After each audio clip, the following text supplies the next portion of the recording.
Okay, another way to multiply two matrices is is entry by entry. So if I have A as m by n, and B, say it has to be the right dimension, so the n's, these have to match for that first definition to work. Now, this gives me a result that is, say, C, m by p. And one way we can describe what happens here is to say that the ijth entry of C, we can say Cij is equal to, well, what is it? It's the dot product of the ith row of A with the jth column of B. So let me write this down. So this is ith row of A dotted with jth column of B.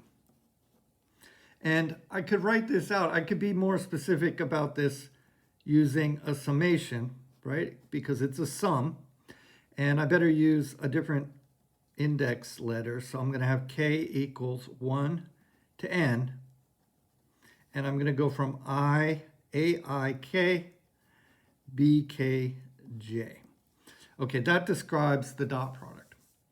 Let's check if you don't believe me. Okay, so say this is A, and say this is the ith row. Somewhere here I have A, so if it's the ith row, it would be I1, dot, dot, dot, A, I, and remember A has n columns, so A-I-N.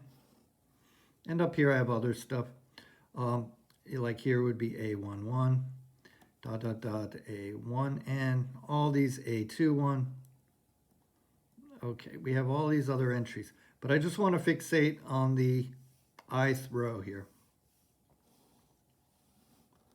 And I want to take the dot product of that with the jth column of B. So here I have, say, B. This would be 1j, dot, dot, dot, down to B, nj.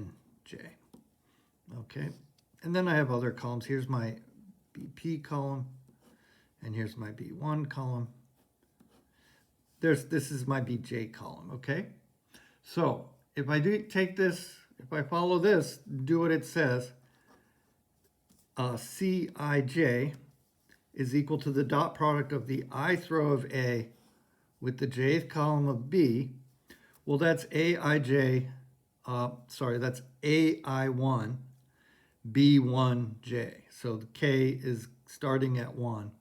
And I go all the way to AIN, BNJ, right? So Cij is equal to this up here, is equal to this dot product. Yeah, let's write it out. So it's equal to AI1, B1J plus AI2, B2J, dot, dot, dot, AIN, BNJ.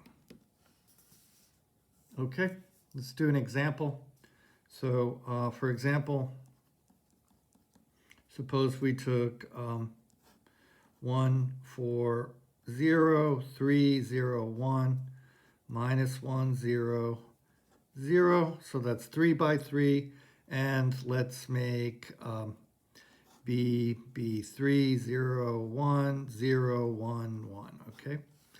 So I can see that I can do these because if, for example, I want to compute the first entry, the 1, 1 entry of the product, I have the, if I take the dot product of the row with the column, I have the right number of entries, okay? So that's the first thing to check. So let's do it together. So, so if I multiply these out together, for one thing, I see I'm going to have 3 rows to do and 2 columns. So the product is also the same shape as this matrix. And I'll do them one at a time. So I have dot product row 1 with column 1, I get 3, 0, minus 1. That's 2. Row 1 with column 2, 0, 3, minus 1. That's 2. Row 2 now's turn. So taking the dot product of this with each column will give me these two. with the first column will give me this, with the second will give me this. So I take 4 times 3, 12, 0, 0, and this one's just all zeros. Now third column just selects the middle entry, right? 0, 1, 0, but that's also 0, so, and then this one's 0, 1, 0, so I get a 1 there. Okay, now, could I have done this the other way? But yes, it would also work by taking the linear combinations, okay? So this is one entry at a time. If I took 3 times this plus 1 times this and add them together, I get the first entry over here. Okay, so this is entry at a time multiplication.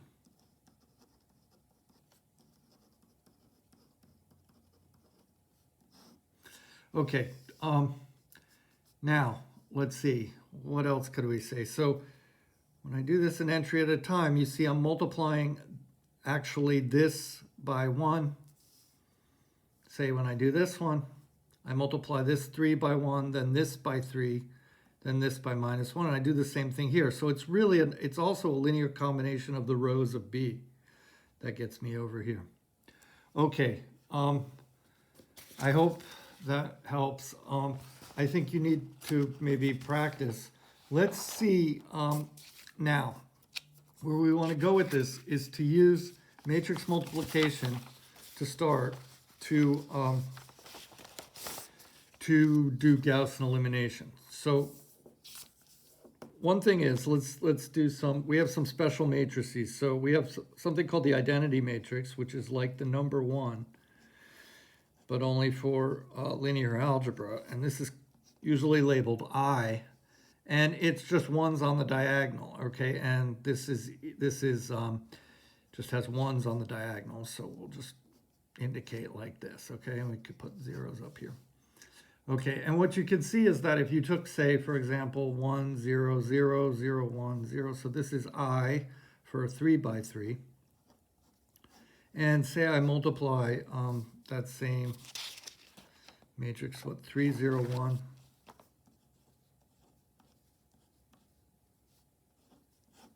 I don't remember if that's it exactly, but say I take that, I want to do this product.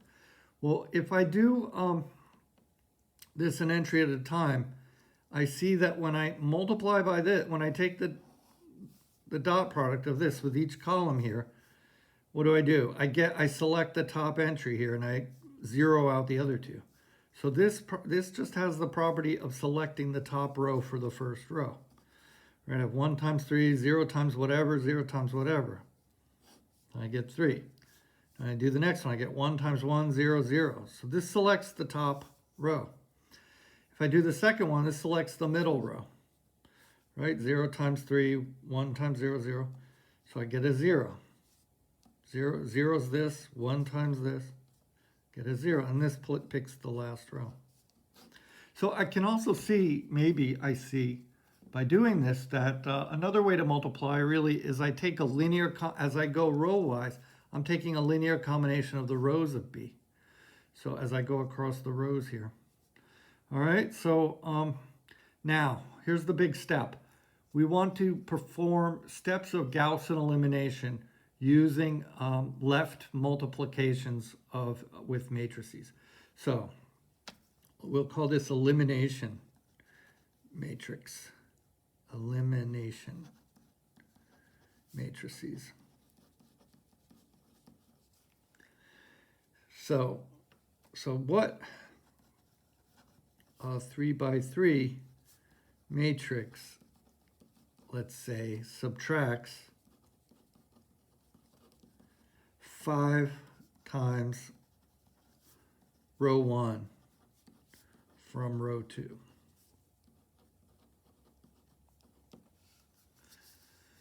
Okay, that's the step we're on now. So I'm going to give you an example where I might want to do that. So suppose I'm thinking of this as A, maybe I have a linear system here. This can be whatever. Well, let's just make it three unknowns. I'll make this 5, I'll make this minus 2. And let's make this 3, 0, 6. All right, now I'm thinking of this as A, as in AX equals B. Okay? So this is originating from some linear system. In other words, I have some linear equation somewhere that's something like x plus 7y plus 2z equals like b1, and 5x minus 2y plus 4z equals b2, and 3x plus 6z. So I've grouped it into a matrix up here, which I'm calling A, and I want to do Gaussian elimination. Well, I want to do it. I know what I want to do. I want to subtract the first row, right? 5 times the first row from the second row. Is there a matrix multiplication that will do that? Now you saw if I multiply by I get the same thing. So is there something I could do that would subtract the first row from the second, leave everything else the same? So there is, in fact, we could take, say, this will leave the top row the same, right? Because I don't want to change the top row. And we already saw, if I do the dot product way here, this selects the top row. Okay, now, how do I subtract 5 times the top row from the second row? Well, by putting a minus 5 here, this will multiply the top row by minus 5, and by putting a 1 here, this will multiply the second row by 1 to give me my new second row. I don't want to add the third row in, I just want that. Now, let's say I also want to, I know I only asked for this one here, but say I also want to make this 0, I would take a minus 3 times the top, nothing times the second, and 1 times. Okay, so we'll call this E1. This zeroes these out. Now do this multiplication, and then I'm going to stop and we got to go to a new video. But let's do this multiplication. So if I do this, we get equals. First row stays the same, right? Dot product here. 1 times this row, 0, 0. So I get 1, 7, 2. Now minus 5 times this, and 1 times this. So this is just doing your Gaussian elimination step. I get 0, I get minus 37, and I get minus 10, and 4. So I get minus 6. And then my last one, I get minus 3 and 1. This is zeroed out, so I get 0. I get minus 21. And I get minus 6 and 0 and 6, so 0. So that's interesting, right? So we get that. Okay. All right. All right. I'm going to stop, and we'll keep going with this.